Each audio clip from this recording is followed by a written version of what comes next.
Magnus Carlsen kembali tersungkur pada babak ke-8 Meltwater Champions Chess Tour Finals.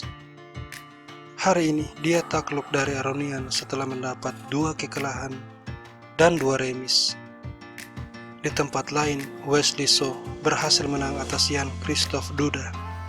Meski begitu, posisinya di peringkat 2 digeser Radjabov, yang hari ini sukses mengalahkan Mamedyarov. Pagi ini saya akan mereview kekalahan 26 langkah Magnus dari Aronian yang terjadi dalam tema pembukaan Nimzo Indian. Pada langkah keempat, Magnus memilih A3. Aronian menukar gajah skak, pion makan, dan B6. Setelah F3, kuda C6, E4, D6, kuda ke H3. Aronian menaruh kuda di petak A5, gajah D3, lalu gajah A6. Setelah benteng ke petak B1, menteri D7, menteri E2, dan langkah posisional yang sangat bagus dari Aronian C5, memastikan pion C4 tidak bisa bergerak. Magnus rokade, menteri A4, membuat pion C4 terserang 3 kali. Menyadari bahwa pion tersebut tidak bisa dipertahankan, Magnus memutuskan gajah F4 mengancam pion, dan setelah pion dipertahankan benteng, Magnus melepas serangan kombinasi yang dimulai dengan pengorbanan gajah. Ini adalah sebuah kesalahan meski tidak terlalu signifikan.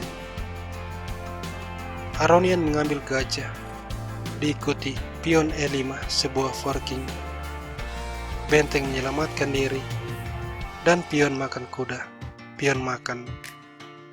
Di langkah 17, kesalahan fatal akhirnya terjadi.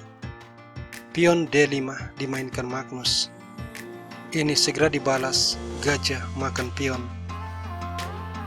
Magnus mencoba menteri E4 sebuah pinning, tapi mengizinkan benteng makan pion, dan Aronian punya keunggulan 2 pion.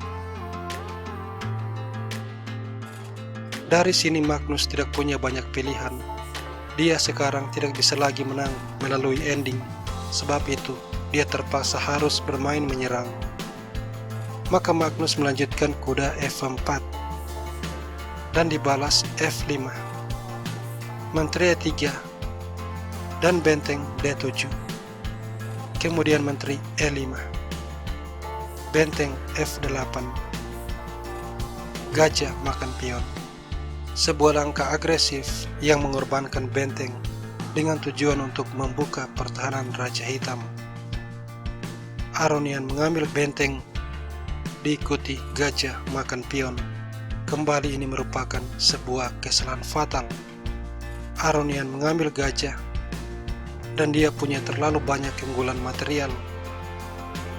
Magnus mengambil pion dengan kuda, sebuah shadowing, tapi kuda mundur menyerang menteri, dan setelah menteri menyelamatkan diri ke H5 melakukan skak, benteng menutup skak. Di langkah ke-26, kesalahan fatal kembali dilakukan Magnus, yakni benteng E1. Aronian dengan tenang menaruh benteng di petak E7, dan Magnus menyerah. Dia melihat kelanjutan raja makan gajah akan dibalas menteri skak, raja menyelamatkan diri, dan benteng makan kuda, di mana Aronian punya keunggulan 2 perwira bersih.